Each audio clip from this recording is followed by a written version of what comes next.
Vamos continuar no assunto de censura e Venezuela, porque acho que todo mundo ficou vidrado nesse final de semana, no domingo e na segunda-feira, na situação da Venezuela. E parece uma coisa absolutamente louca, pareceu uma coisa assim, absolutamente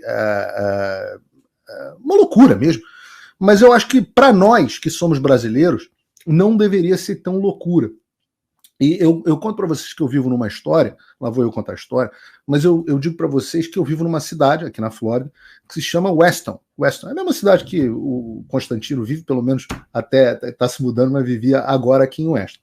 É uma cidade maravilhosa, muito bonita, foi feita pela incorporadora da Disney, então é tudo muito bonitinho aqui, tal, bem um subúrbio americano de casinhas. E o Weston é muito conhecido por ter uma população enorme venezuelana. E tanto que algumas pessoas chamam de Westonzuela, de tantos venezuelanos que tem aqui. Acho que as duas cidades aqui da região que tem mais venezuelanos são Weston e Doral. E é engraçado, aqui em Weston, 20% de uma cidade que tem uns 80 mil habitantes, aproximadamente, ou seja, bastante gente, é composta de venezuelanos. Né? A cidade é uma cidade de muitos venezuelanos. E, em geral, pessoas aqui com boas condições financeiras. O Weston é uma cidade relativamente cara para os padrões dos Estados Unidos e até para os padrões do sul da Flórida. Então, basicamente, o que tem aqui são venezuelanos, e hoje 5% da cidade são de brasileiros já, tá? A gente tem até loja de produtos do Brasil aqui, mas basicamente são pessoas que saíram da Venezuela para os Estados Unidos. Então, imigraram para cá. Então, até tem um grupo de pessoas aqui que é interessante, que tem um conflito entre eles, que tem algumas pessoas que vieram para cá porque roubaram tanto dinheiro na Venezuela, durante o governo Chávez e Maduro, que fizeram uma segunda residência aqui. Isso também é bem parecido com o Brasil, também tem muita gente que encheu a burra de dinheiro com corrupção no Brasil e comprou apartamento lá, Miami, Key Biscayne, tem muito disso aqui também. Mas, de um modo geral, são pessoas fugindo do regime venezuelano, a classe média alta venezuelana que saiu do país. Então, domingo aqui, eram muitas bandeiras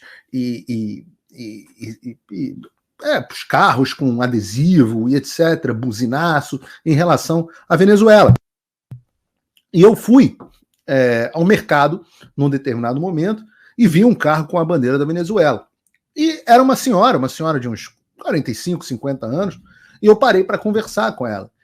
E perguntei, poxa, e aí, né? Tô acompanhando as eleições de vocês estão animados? E ela estava extremamente animada. Falou, olha, acho que agora nós vamos retirar o Maduro do poder, ninguém aguenta mais, a situação, eu não conheço mais um venezuelano que apoia o Maduro, até teve isso no passado, mas hoje é só a camada que é beneficiada por ele direto, ele vai perder com 70% dos votos.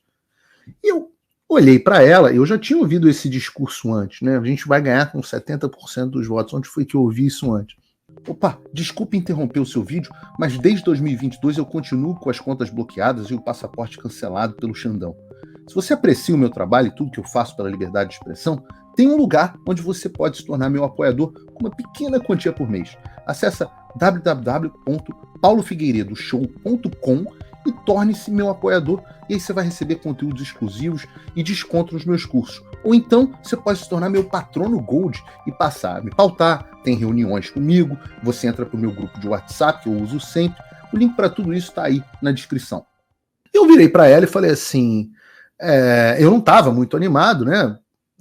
Eu olhei para ela e falei assim, mas você não tem medo do Maduro roubar as eleições? E ela falou assim, não, ele vai tentar roubar, mas a gente está de olho, vai ter gente em tudo que é lugar, etc, etc. E eu olhei para ela e falei assim, poxa, né, eu não sou especialista em eleição da Venezuela, mas poxa, depois do que a gente viveu no Brasil em 2022, ou mesmo o que vivemos nos Estados Unidos em 2020, não tinha como eu estar lá muito animado, né? Não tinha como eu estar, caramba, eu acho que o Maduro não vai roubar, ele não tem os meios, etc, etc. Eu digo que nós brasileiros, né, talvez estivéssemos mais vacinados. Não tem muito tempo que não tinha eleição na Venezuela, e eu acho que nós já estávamos vacinados com a ideia de que ter eleição ou não é isso que garante a democracia. E não tem como não reparar que as notícias do Brasil e da Venezuela são muito parecidas. Então, eu posso ler algumas notícias para vocês e vocês me respondam quem foi que disse. Aqui no chat, eu tenho aqui um retorno do chat aqui embaixo, então vocês me digam, e quando vocês me virem olhando assim para baixo, é porque eu estou olhando aqui o chat, tá? Por exemplo, alguém acabou de comentar aqui, Maduro tem as Forças Armadas na mão. Eu falo, vamos chegar nesse ponto. Né? Mas, por exemplo, quem foi que disse nosso sistema eleitoral é totalmente seguro? É um exemplo para os outros países. Essa frase é de Alexandre de Moraes ou é de Nicolás Maduro? Decidam. É dos dois, né? Aspas literais, o nosso sistema tem altíssimo nível de segurança e nossas eleições foram legítimas. Quem disse isso?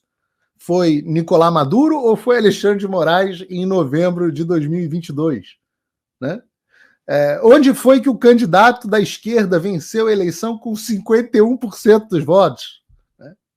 Ou então, que tal essa? Autoridades abrem investigação contra candidato de oposição por fraude eleitoral.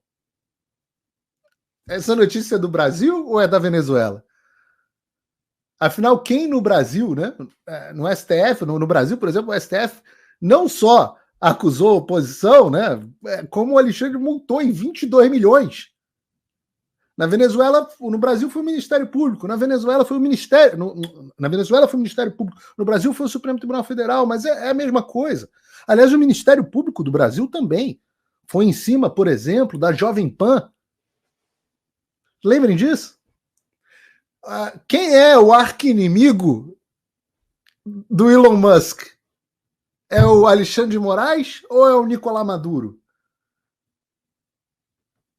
Aliás, essa eu tenho que ser honesto aqui, que o Alexandre de Moraes usou uma... O Alexandre de Moraes foi um pouco menos ridículo do que o Maduro na forma como ele se colocou. Os dois consideram o Elon Musk o arqui-inimigo, mas o Maduro foi muito ridículo, vale até a pena a gente colocar aqui o vídeo, Bruno. Virtual que la controla, nuestro nuevo archienemigo, el célebre Elon Musk, que desesperado da la cara y él quisiera venirse con sus cohetes y con un ejército a invadir Venezuela. Archienemigo. Não, essa parte eu quero de novo. Elon Musk, que desesperado da la cara y él quisiera venirse con sus cohetes y con un ejército a invadir Venezuela. Elon Musk, menos mal que diste la cara, porque sabíamos que tú estabas detrás de todo, Elon Musk, con tu plata. Eu confesso que nem os caras da Globo News foram tão ridículos. Lembrem que teve gente na Globo News dizendo que o Elon Musk estava por trás da articulação da direita internacional. Essa frase dita pelo Maduro foi dita quase que literalmente pela Globo News. A parte é que ninguém teve a coragem de ser tão ridículo a ponto de dizer que o Elon Musk ia invadir o Brasil com o seu exército e os seus foguetes. Mas toda essa parte da articulação internacional, isso foi dito igualzinho pela esquerda. Com tu satélite, pretende ele controlar o mundo. Já controla a Argentina, Elon Musk. Va por el litio de ustedes, pueblo argentino. Ya controla Ecuador. Es la representación de la ideología fascista en el mundo. El poder econômico respaldando a ideologia fascista de extrema direita. Ideologia fascista de extrema direita. Vocês ouviram já esse termo em algum lugar, não? Ideologia fascista de extrema direita?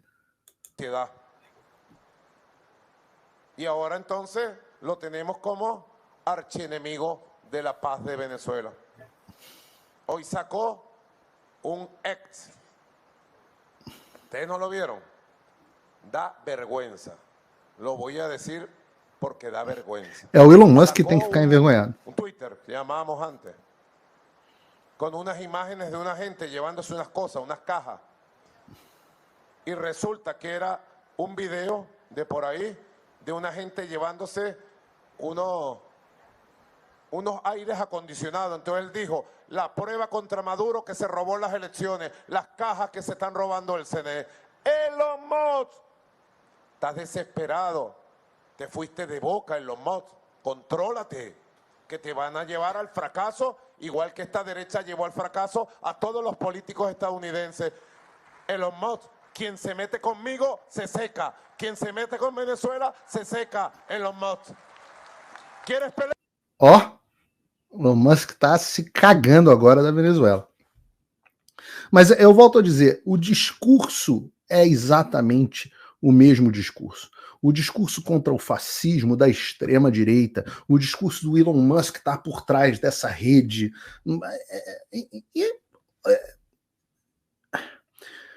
A revolta com Elon Musk é pelo motivo que todos nós já sabemos. Por que o Elon Musk se tornou um arqui-inimigo tanto do Maduro quanto do Alexandre de Moraes ou do Barroso e de quem quer que seja do próprio Lula? Porque o X resolveu romper o acordo que existia desde as eleições americanas de 2020 de censura. Então nós tivemos a oportunidade, por exemplo, em casos recentes, né, tanto no caso do atentado ao Donald Trump, quanto agora nas eleições da Venezuela, de ver o que está acontecendo. E a gente está vendo que o bicho está pegando na Venezuela. A população, graças ao X, né, a população tá puta nas calças. Né? Parece que, sei lá, eles foram, não sei se soa familiar para vocês no Brasil, né, para a gente no Brasil, que parece que a população foi às ruas protestar e cometeu até atos de vandalismo. Bota o vídeo aí, Pedro.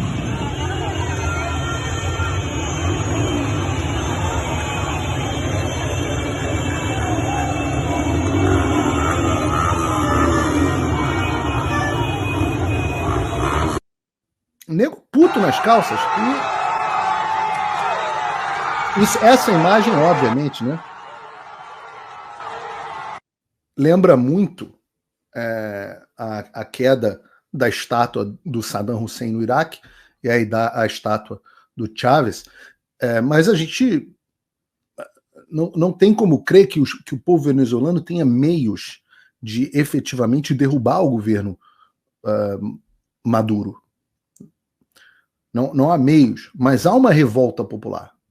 E é claro que você tem que fazer uma semelhança disso que está acontecendo com o 8 de janeiro ou o 6 de janeiro. Não é uma mera coincidência. Porque a pergunta, a reflexão honesta que deveria estar acontecendo nos jornais, e o Ministério Público ficou muito revoltado quando eu disse na Jovem Pan, apesar de eu ter condenado e ter chamado as pessoas do 8 de janeiro de estúpidas na forma como elas estavam caindo numa armadilha, né, que obviamente se mostrou realidade depois, eu simplesmente tive a felicidade de saber que era uma armadilha antes, por acompanhar a política americana, mas o Ministério Público ficou revoltado com o fato de eu ter dito que eu compreendi a revolta daquelas pessoas. E eu convido você que está me assistindo honestamente a se manifestar no chat, nos comentários, como deveria reagir a população de um país diante de um roubo flagrante das suas eleições e com total, depois de perder completamente a confiança nas suas instituições. Respondam honestamente, como deve reagir uma população diante de uma situação dessa? É para ficar parado? É para sentar em casa e choramingar? Ou é para ir para as ruas protestar? E às vezes os protestos até saem do controle e chegam ao estado que a gente viu aqui de vandalismo. E eu publiquei, por exemplo, no meu X, está lá, falando do X, é por isso, de novo, por isso que é o arqui-inimigo do Alexandre e do Maduro, né? O arqui-inimigo dos ditadores, o arqui-inimigo do Xi Jinping, que também baniu o X na China, ou do Kim Jong-il, que baniu na Coreia do Norte. Mas eu publiquei no meu X uma pesquisa que mostrou que o percentual de venezuelanos que desconfiam do seu sistema eleitoral é praticamente idêntico ao percentual de brasileiros que desconfiam do seu processo eleitoral. ali na faixa dos 30 e poucos, 40% da população do Brasil não confiam no seu sistema, pesquisa da Atlas Intel, e a mesma coisa, o número parecido da população venezuelana. O grau de pessoas que confiam e aprovam o trabalho do Supremo Tribunal Federal no Brasil hoje está chegando abaixo dos 2 dígitos. 13% da população, se eu não me engano. Então, quando você chega a esse estágio, você repara, olha, a população tentou se manifestar democraticamente nas urnas. E foi um festival, nós vimos aqui um monte de gente impedida de votar, uma falta de transparência completa no processo eleitoral, e aqueles que controlam o processo dizem, não, nosso processo é maravilhoso. Nós temos aqui, nós somos exemplo para o mundo inteiro. Nem o Brasil é tão bom quanto a gente. Como deve reagir uma população que se encontra nessa situação? Ora, eu vou fazer um paralelo com os Estados Unidos, então se vocês não querem que eu faça paralelo no Brasil. A população recorreu à justiça nos Estados Unidos. É mentira, é falso, é fake news de que o Donald Trump foi derrotado na justiça todas as vezes. A maioria dos processos, como o fatídico processo da Suprema Corte, os tribunais se recusaram a olhar os casos. Então você tinha uma população que, graças às redes sociais, se fosse antes das redes sociais, na época que o Alexandre dizia que eram os tempos áureos, ninguém ia ter visto o que estava acontecendo na Pensilvânia, ninguém tinha visto o que tinha acontecido em Fulton County, ninguém tinha visto o que estava acontecendo no Arizona, ninguém tinha visto as imagens das caixas sendo colocadas, o 2000 News não tinha saído, ninguém tinha visto o que tinha acontecido antes das eras das redes sociais. A imprensa tinha determinado que o ganhador era o Biden, e ninguém, que estava, aliás, em um ótimo estado mental, como sabemos, né, não estava nada senil. Então, antes da internet, todo mundo ia acreditar que estava tudo uma maravilha. Mas depois da internet, você tem uma massa da população que nós estamos falando de dezenas ou talvez uma centena de milhão de pessoas. Dezenas e dezenas de milhões de pessoas que não confiam no seu sistema. Essas pessoas olham e veem a imprensa escarrando na cara delas. A imprensa, no caso da Venezuela, é a imprensa oficial. Eu não vejo nenhuma diferença entre a imprensa oficial da Venezuela e a Globo News. Absolutamente a mesma coisa. Talvez a Globo News esteja mais à esquerda do que a imprensa oficial da Venezuela. O discurso é o mesmo. Elon Musk está por trás de tudo, o atentado do Trump foi fajuto, os imperialistas fascistas de extrema direita, Aliança Global, o discurso é a mesma coisa. Então essas pessoas, em vez de reconhecerem qual é a situação e falarem assim, pô, vamos ter uma discussão, vamos ter um painel, como a Jovem Pan chegou a fazer. Olha, tinha pessoas lá que acreditavam, tinha pessoas que não acreditavam, vamos ter um painel e vamos ter uma discussão, vamos fazer as perguntas para as autoridades, etc, etc. Não, a imprensa dos Estados Unidos, a imprensa do Brasil e a imprensa da Venezuela, todo mundo não, foi uma maravilha. Isso aí, quem desconfia é negacionista eleitoral.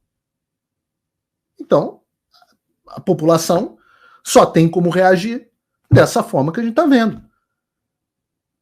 E eu digo que é uma forma estúpida, e disse que era estúpida no 8 de janeiro, não por não ser legítimo o sentimento, mas por ser claramente uma armadilha. Se você não dispõe dos meios, você está se colocando numa situação de vulnerabilidade.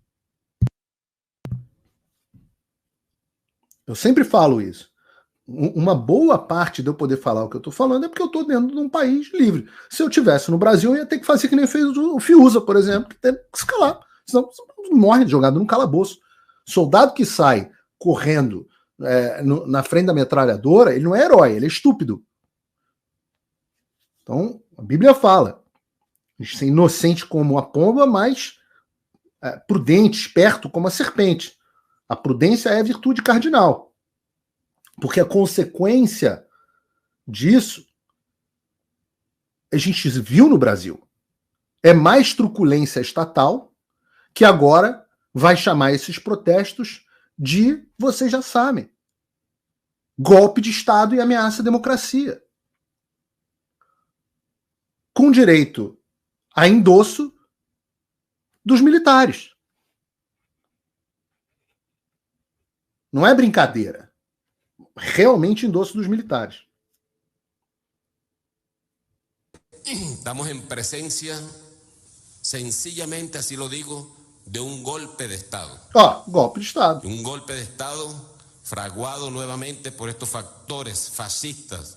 Os fascistas da direita extrema. É a mesma coisa, é a mesma coisa. Essa frase poderia ter saído da boca de um ministro do Supremo Tribunal Federal ou do comandante do Exército do Brasil. Está apoyado, por supuesto, por los factores imperiales, el imperialismo norteamericano y sus aliados y sus lacayos y cipayos. Un golpe de Estado en marcha, para lo cual el presidente comandante en jefe de la Fuerza Armada Nacional Bolivariana, Nicolás Maduro Moros, se ha puesto al frente para detenerlo nuevamente.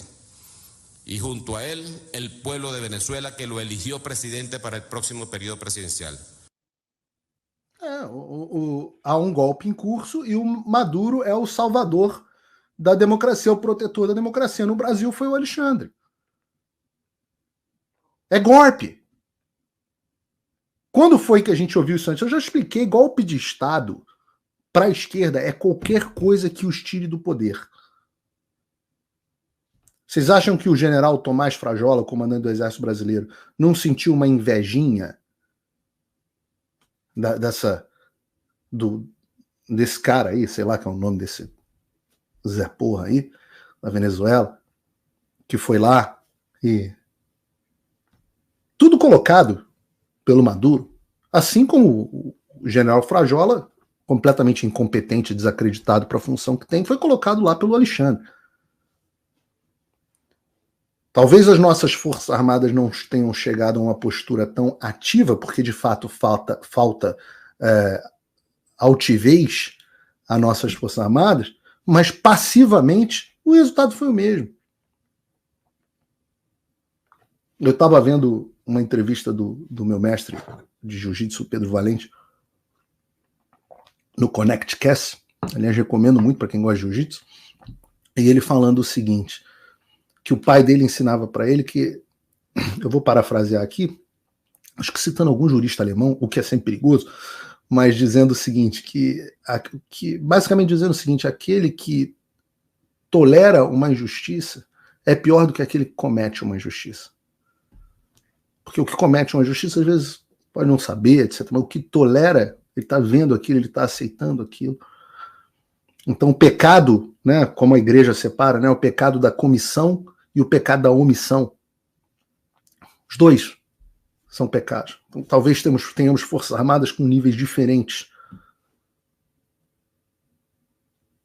Então, mas se tornaram partícipes, em ambos os países, da repressão política. E não tenho dúvida, esse é o caminho da Venezuela.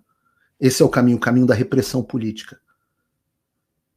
A gente já tinha, na Venezuela, assim como no Brasil, a grande líder da oposição, no caso lá a Maria Corina, no caso do Brasil Jair Bolsonaro, ambos inelegíveis por decisão de tribunal. Tribunal aparelhado pelo Maduro lá e tribunal aparelhado pelos 25 anos de governo de esquerda que a gente teve no Brasil.